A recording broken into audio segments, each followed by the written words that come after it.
Mi- Mis charlas con Genón capítulo 7. Bien, la Atlántida sigue siendo hoy considerada algo mítico de cuya existencia dudan muchos historiadores. ¿Podrías ampliarme la información sobre ese continente? El continente de la Atlántida estaba situado en lo que hoy conocéis como el Océano Atlántico. Era una vasta extensión de terreno, en forma de uso triángulo isósceles, que fue llamada Tierra de Aztlán, o Atlántida. Medía aproximadamente unos 6.000 kilómetros, de norte a sur, y unos 1.200 de este a oeste. En la zona noroeste se elevaban unas enormes montañas que llegaban a sobrepasar los 10.000 metros de altitud, gracias a las cuales, al preservar el terreno de las corrientes frías del norte, el suelo era muy fértil y se gozaba de un clima benigno.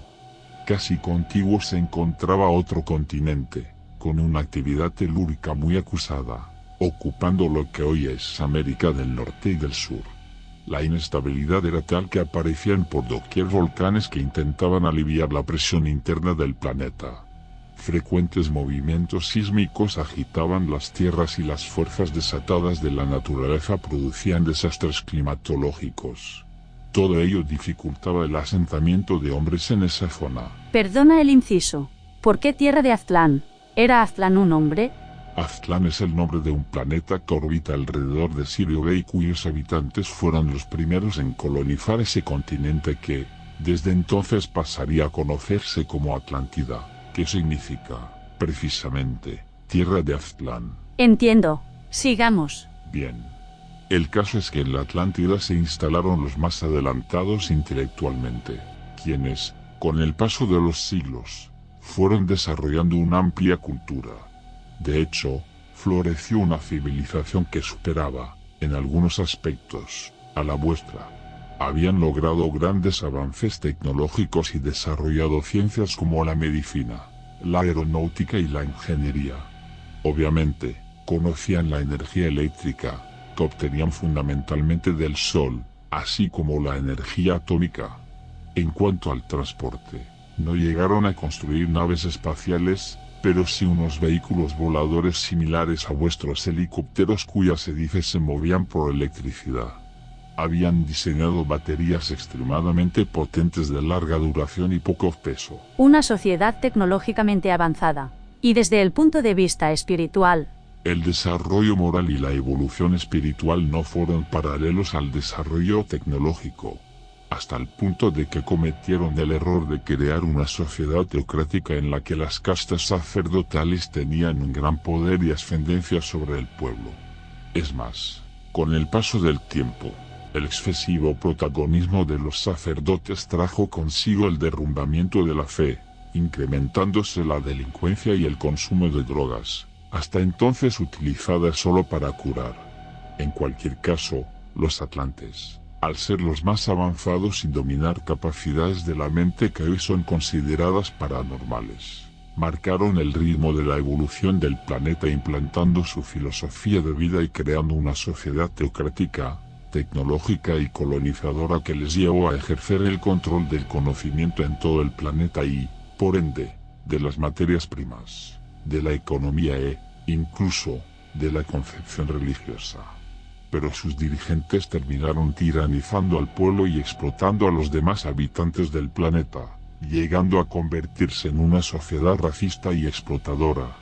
Sin embargo, su enfrentamiento interno les llevó a la guerra y no duraron en usar armas nucleares, provocando tales cambios climatológicos que la temperatura del globo aumentó. Los hielos se fundieron y se generaron grandes cataclismos geológicos que dieron lugar al final de la generación atlante al producirse un tremendo corrimiento de los continentes. Así, casi toda la Atlántida y el continente de Lemuria desaparecieron bajo las aguas y la Tierra terminó configurando su aspecto tal como hoy lo conocéis.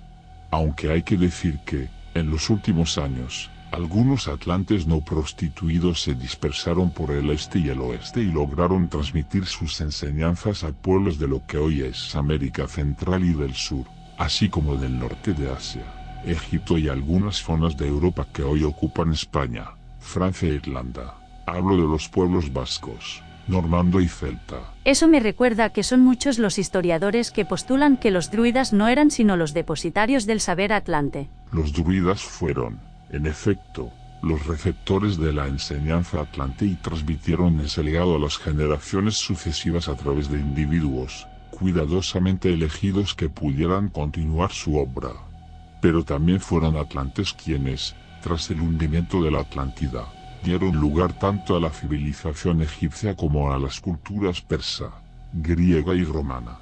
En cuanto al actual continente americano, se concentraron en zonas como Perú, Bolivia, México, Guatemala y Ecuador. En Oriente, en cambio, la influencia de la India procede de Lemuria. Aunque el conocimiento de los Vedas llegó a merced a las incursiones de los pueblos arios del norte de Europa y Asia. Claro que, con el tiempo, hubo amplias mezclas de razas y culturas. El yoga, por poner un ejemplo, es una simbiosis atlante-lemur. Ese éxodo, si te he entendido antes, se produjo a partir de los cambios climáticos ocasionados por las guerras nucleares. Pero cuando sucedió todo esto, no se trató de un proceso brusco, sino paulatino en el tiempo. Las convulsiones geológicas empezaron a manifestarse hará unos 25.000 años y su final se produjo hace ahora unos 12.500, con un trágico desenlace que os ha llegado a través de tradiciones como el diluvio universal. En cualquier caso, a lo largo de aquellos años las naves de la Confederación recogieron muestras vegetales y animales para salvaguardarlas de la destrucción. Y, de la misma manera, muchos hombres que habían alcanzado el grado de evolución para integrarse en sociedades 4.4 fueron llevados a otros planetas para que prosiguieran en ellos su desarrollo evolutivo. ¿Puedes decirme algo más de los lemures? Los lemures llegaron, como ya dije, en una gran migración que arribó a la Tierra poco antes que los atlantes y que estuvo compuesta por seres procedentes de Marte y de un planeta muy lejano llamado Lemur, asentándose en un continente al que se conocería por ello como Lemuria, situado en el Océano Pacífico. Eran hombres sencillos, con un carácter pasivo y dedicado a la meditación, básicamente agricultores y artesanos. Sus vidas estaban plagadas de una gran cantidad de ritos, tabúes y ceremonias. Pero, como contrapunto de los atlantes, apenas poseían tecnología. Y como quiera que tampoco contaban con ejército alguno, los atlantes pretendieron sacar del pueblo lemur materias primas y mano de obra barata, pero no consiguieron que el pueblo se movilizara. De ahí que, después de varias matanzas, desistieran. Su fin en el tiempo fue paralelo al de la Atlántida, cuando se hundió parcialmente el continente. ¿Cuándo finalizó la llamada segunda generación? Hará unos 25.000 años, cuando empezaron a tener lugar los primeros cataclismos geológicos. Y, de la misma forma que se sacó del planeta a quienes, por su nivel de evolución, les correspondía ya vivir en sociedades 4.4, como he dicho, se llevó de nuevo a la Tierra a hombres 4.3 para que vivieran, junto con los terrestres que no habían logrado dar, entre comillas, el salto, un nuevo periodo de 25.000 años. Así pues, una nueva generación de hombres 4.3 daba comienzo en la Tierra. La vuestra. ¿Y quiénes la integraban? Mejor dicho, la integramos, esta vez. Quiero decir que ¿de dónde vinieron los nuevos habitantes de la Tierra en esta ocasión? La tercera generación la componían, por una parte, aquellos de la segunda generación, Homo sapiens sapiens, uranitas, marcianos y lemures, que no estuvieron a la altura de las circunstancias y, al no poder pasar a convivir en sociedades 4.4, quedaron en el planeta, y, por otra los nuevos entre comillas inquilinos, en primer lugar, hombres, de raza amarilla, procedentes de una luna o satélite de Saturno que desapareció a causa de la incorrecta utilización que hicieron de la energía atómica y que, al estallar, dio lugar a los conocidos anillos de Saturno. En segundo lugar, hombres, de raza negra, que fueron llevados a la Tierra desde un planeta cuya órbita alrededor de su Sol había sufrido alteraciones a consecuencia de las cuales vio modificada su masa y su atmósfera y se había acercado demasiado a él. En tercer lugar, hombres, de raza rojiza, procedentes de Saturno, y finalmente, algunos terrestres que habían sido sacados durante las primeras convulsiones geológicas para preservar sus vidas y que ahora volvían después de haber sido preparados por hombres 4.5 para dar las referencias a la nueva generación sobre cuál era el objetivo a cumplir. Y a estos últimos las tradiciones los han dado a conocer con el nombre de patriarcas. ¿Te refieres a los que se mencionan en el Antiguo Testamento? Sí. Luego hablaremos de ellos, si quieres. Y los humanos de las distintas razas de las que me acabas de hablar, ¿fueron traídos de forma simultánea o progresivamente? Progresivamente. Los hombres de raza amarilla fueron llevados a la Tierra a lo largo de un periodo de 4.000 años, hace entre 19.000 y 23.000 años. Los de raza negra llegaron hace unos 20.000 años, y los rojizos unos 15.000. Hasta ese momento todos los hombres de la Tierra eran de raza blanca. Solo hasta la llegada hace 50.000 años de los lemures, que eran tanto de raza amarilla como entre comillas tostados, eran los antepasados de los actuales polinesios. Luego los mogoles, por ejemplo, son de raza amarilla, ¿no?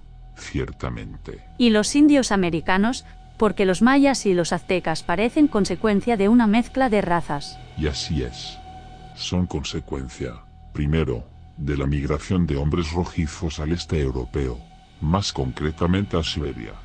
Luego, junto a los mongoles, que eran una subraza amarilla, atravesarían el estrecho de Bering y se terminaron estableciendo en el norte de América. El cruce de ambas razas daría lugar tanto al pueblo maya como al azteca. ¿Y los pueblos de América Central y del Sur? Allí se desplazaron, muchos años después, los hijos de la mezcla de razas. Y lo hicieron llevados en naves 4.4, aposentándose en Centroamérica y Sudamérica. Hay algo que me intriga. Sí, como es de suponer, ya podíais prever que la Tierra iba a sufrir convulsiones geológicas tan tremendas. ¿Qué sentido tiene haber traído poco antes a otras razas? ¿O es que no estaba claro que iban a sufrir sus consecuencias? Se les llevó a la Tierra porque todos ellos tenían que vivir el final de la generación y esperar una nueva, con el objetivo de aprender a formar sociedades armónicas partiendo de las correspondientes dificultades. Observó también que los cambios de ciclo, los que se suceden cada 25.000 años, no siempre coinciden con catástrofes. De hecho, el hundimiento de la Atlántida se produjo casi a la mitad del actual ciclo que estamos viviendo. En efecto, no tienen por qué coincidir, aunque lo cierto es que cada vez que la Tierra entra en el campo de radiación de Alción, al aproximarse en su órbita elíptica, se producen alteraciones electromagnéticas muy fuertes. De hecho, el final del hundimiento de la Atlántida coincidió con el paso de vuelta de la Tierra por el anillo energético de Alción, habiendo empezado el hundimiento cuando entró en el Alaida. En suma, los cambios energéticos pueden o no producir cataclismos, pero la Tierra tiene una corteza muy inestable y suele resultar afectada. De hecho, por eso las culturas amerindias tienen registrados en su tradición histórica la existencia de varios ciclos y varias humanidades. Por cierto, que fue en esa época cuando llegó Yahvé a la Tierra. Hombre, pues me gustaría saber quién fue ese personaje tan controvertido. Yahvé era un extraterrestre de nivel 4.4 y raza amarilla que llegó a la Tierra hace aproximadamente 24.000 años como jefe de una expedición integrada conjuntamente por humanos de raza blanca, amarilla y rojiza, para trabajar en los reacomodos telúricos y otros ajustes geológicos que fueron necesarios hacer entonces en el planeta, así como para controlar el desarrollo de la evolución de los terrestres en su peregrinaje inicial por el nivel 4.3, y cuyo comandante en jefe era Satán, que no es Satán, también conocido por Lucifer. En cuanto a Luzbel, se trataba de un humano 4.5 que estaba en esa época al mando de un pequeño grupo de hombres de su mismo nivel evolutivo y que quedaron en la Tierra en calidad de delegados o representantes de la Confederación. Pues bien, resulta que a Yahvé no se le ocurrió otra cosa que autoproclamarse Dios, aprovechando la circunstancia de su privilegiada posición y la de sus compañeros, en un comportamiento ético que quedó en entredicho desde entonces a pesar de su nivel evolutivo, interfiriendo, aun cuando estaba expresamente prohibido por la Confederación, en los procesos mentales de aquellos hombres. en un intento de presentar el intento de unificación como fallido. ¿Y con qué objeto?, preguntarás. Pues con el de que la Confederación de Mundos Habitados de la Galaxia, al ver que los hombres no evolucionaban en la Tierra como estaba previsto, abandonaran el proyecto y, de esa forma, poder utilizar aquellos 4.3 terrestres como, entre comillas, mano de obra, por así decirlo, para el desarrollo de un mundo a su medida. Plan que, sin embargo, no pudo ejecutar porque Luzbel y su grupo, en cuanto conocieron las intenciones de Yahvé, Satán y los suyos, interfirieron en la conexión telepática de control que estos mantenían sobre aquellos terrestres y, tras una confrontación psíquica y energética, que, aunque deformada, recoge el Antiguo Testamento, fueron expulsados de la Tierra y llevados a sus lugares de origen, Titán y Saturno, donde quedaron confinados. En fin, el caso es que los terrestres vieron que, entre comillas, Dios les abandonaba y culparon de ello a Luzbel, que pasó así a ser considerado por eso, entre comillas, el representante del mal. Y como en medio de las batallas no se sabía quién era quién, entre otras cosas por el parecido físico, Luzbel y Satán terminaron siendo identificados como la misma persona. Al fin y al cabo, las informaciones que recibieron aquellas pobres mentes fueron deformándose con el tiempo hasta terminar creando esa cosmogonía que ha perdurado hasta hoy. Cuando hablas de la cosmogonía que ha perdurado hasta hoy, ¿te refieres a la escala angélica? Es decir, a los ángeles, arcángeles, querubines, serafines, tronos, potestades y dominaciones de los que habla la tradición. Sí, aunque esa escala corresponde en realidad a los seres de la quinta dimensión. Lo que sucede es que los seguidores de Yahvé, siguiendo el patrón de conducta marcado por su jefe al autoproclamarse Dios, entendieron que para ser consecuentes ellos debían de ser mensajeros de Dios, es decir, ángeles. Antes de proseguir me gustaría saber si el hecho de que existan 7 tipos distintos de seres angélicos, por así decirlo, tiene algo que ver con los 7 planos de la quinta dimensión. Sí. ¿Y puedes indicarme a qué plano pertenece cada uno? Los ángeles, al 5.1, los arcángeles, al 5.2, los querubines, al 5.3, los serafines, al 5.4, los tronos, al 5.5, las potestades, al 5.6, y las dominaciones, al 5.7. Pues, volviendo a la historia, la verdad es que el comportamiento de aquellos 4.4, que se supone debían ser hombres más evolucionados que los actuales terrestres, dista de ser muy ético, por no decir otra cosa. Digamos que no supieron estar a la altura de las circunstancias. En todo caso, por eso la Confederación, en cuanto supo la verdad, les expulsó. Ya, ¿y puedo saber dónde está actualmente encarnado el espíritu de quien un día fuera Yahvé? En Titán. ¿Y Luzbel? Luzbel está hoy encarnado como 4.6 y ya no se llama igual, aunque, digámoslo así, tiene una vinculación especial con vuestro planeta. La verdad, tengo que decirte que lo que me has contado no encaja en el devenir histórico que yo conozco, porque el Yahvé bíblico no era alguien que se moviera por la tierra hace 24.000 años, sino muchísimos milenios después. Bueno, me temo que la cuestión de Yahvé va a requerir algunas aclaraciones. Como acabo de explicarte, Yahvé llegó a la Tierra hace ahora unos 24.000 años y estuvo en vuestro planeta, hasta su expulsión, aproximadamente un siglo. Lo que sucede es que desde entonces ha habido otros extraterrestres que, a lo largo de los milenios, llegaron a la Tierra. Y como en cada una de esas épocas, los terrestres seguían guardando en su memoria a Yahvé, a quien consideraban realmente Dios. Creyeron que los extraterrestres que llegaron después eran los ángeles de Yahvé, comandados de nuevo por él mismo. Es el caso, por ejemplo, de una expedición integrada por hombres 4.3 y 4.4 que llegó a la Tierra desde un planeta situado 245 años luz entre los años 12.000 y 17.000 a.C. No puedo determinar la fecha con exactitud, porque no tengo ahora los datos, y que tuvieron la misma ocurrencia que Yahvé, es decir, colonizar la Tierra imponiendo sus criterios. En el Antiguo Testamento se hace referencia a ellos al hablar de la construcción de la Torre de Babel, el que, Contra lo que se ha dicho, se trata de una torre de lanzamiento de cohetes atómicos e interplanetarios que pretendieron construir en la actualidad. En fin, el caso es que en cuando la Confederación tuvo noticias de su presencia, les obligó también a abandonar la Tierra.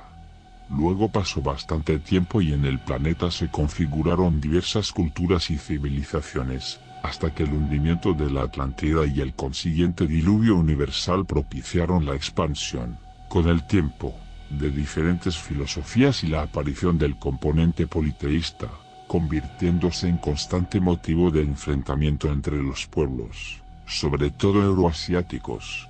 Una situación en la que el hombre se encontraba, en definitiva, perdido en un auténtico maremoinón de ideologías que hacían inviable el proyecto de construir una sociedad armónica. Esta entrevista no termina aquí, iremos subiendo los próximos capítulos con regularidad. Esperamos que os haya gustado este vídeo. Si es así, por favor, compartidlo, nos ayudáis mucho. Darle al like y sobre todo clicar a la campanita, así podréis estar al tanto de todo lo que vamos subiendo.